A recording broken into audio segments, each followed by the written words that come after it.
Citur pasaulē attālinātās ārstu konsultācijas jau sen bija izplatītas un pierādījušas savu efektivitāti. Latvijā tās līdz šim nebija plaši izmantotas. Pandēmija izgaismoja šī risinājuma nepieciešamību un noderīgumu, un tas kļuva par pamatu ideju izveidot Medonu. Platformu, kas ļautu ārstiem un pacientiem juridiski korekti sazināties attālināti.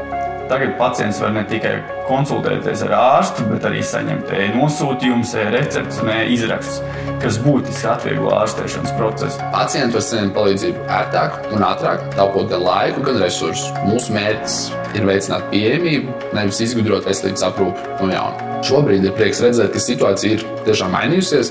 Ārsti jau paši zina, kuros gadījumos attālinātās konsultācijas strādā ļoti labi, un šobrīd paši pievienojas platformai pēc pozitīvām atsauksmēm no saviem kolēģiem. Ar vairāku gadu darbu mēs izveidojam tādu sistēmu, kurā ārsts jūtas ērti strādājot, un pacients saņem nepieciešamo palīdzību efektīvā un vienkāršā veidā. Konsultācijas notiek regulāri, un ārsti novērtē to, cik ērti un efektīvi ir izmantot šo risinājumu, kas ne tikai teorētiski, bet arī pierādīts, ka praktiski nodrošina ārstēšanas efektivitāti un laika ekonomiju. Tas ir mūsu lielākais sasniegums. Uzticības iegūšana abās pusēs. Tas, ka cilvēki novērtē un turpina izmantot šo platformu, ir patiesi liels panākums un iedrošinājums turpināt mūsu attīstību. Tāpat redzam arvien lielāku interesi no citām ārstniecības iestādēm, kas arī grib papildināt savu esošo pakalpojumu klāstu ar ērtu un drošu risinājumu. Daudzās valstīs attālinātās konsultācijas jau ir kļuvušas par neatņemamu veselības aprūpes sastāvdaļu. Un arī Latvijā mums vajadzētu doties šajā pašā virzienā. Pieejamības problēma ir aktuāla arī pašā Rīgā. Piemēram, cilvēks, kurš strādā birojā, vēlas apmeklēt ārstu. Tātad 90% gadījumā tas notiks darba laikā. Tātad viņam jādodas prom no darba, jāatrod stāvvieta, jāmaksā par to, jāgaida klīnikā un tad visbeidzot jāatgriežas savā darba vietā. Tas viss var aizņemt vairākas stundas, lai gan pati konsultācija noris tikai 10 līdz 20 minūtes.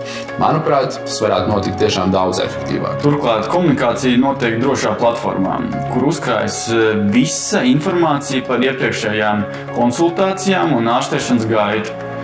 Tādējādi nodrošināt gan ārstam, gan pacientam pilnīgi piekļuvi medicīniskajai vēsturei, palīdzot veicināt datos balstītu un efektīvu ārstēšanas procesu. Pēc pacienta aptaujām mēs arī redzam, ka 93% no esošiem lietotājiem, kas jau ir saņēmuši konsultācijas, rekomendē mūsu platformu citiem. Mēs nodrošinām, ka ārsts saņem pienācīgu atalgojumu par savu darbu, un šis mūsu atalgojuma modelis paredz, ka ārsts saņem līdz pat 80% no konsultācijas maksas. Medicīnā, vismaz manuprāt, ir kaut kā iegājies, ka bieži vien ārsti netiek pietiekami atalgoti, un mēs gribam šo sistēmu adresēt un mainīt, lai ārsti justos novērtēti un motivēti. Arī es pats savā sirdsķirurga ikdienā, kur absolūti lielākā daļa no ārstniecības procesa norisinās klātienē, redzu, ka liela daļa konsultāciju varētu notikt attālināti.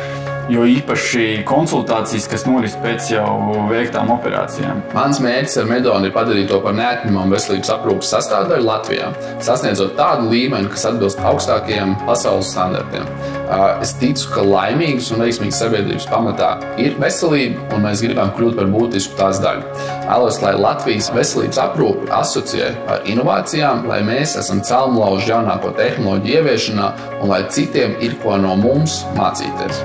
Mani visvairāk iedvesmo redzēt, kā Medona reāli darbojas un palīdz cilvēkiem. Ārsti un pacienti pozitīvi novērtē šo platformu un regulāri izmanto attālinātās konsultācijas. Tas dod milzīgu gandarījumu. Ko tev, Robert, nozīmē veselība? Es teiktu, ka tās vairākas lietas, kas man personīgi liekas ļoti svarīgi, ir labi izgulēties, jo, ja tu neizgulēs, tad tā diena pēc tam ir viss samocīta un produktivitāte vienkārši krītās.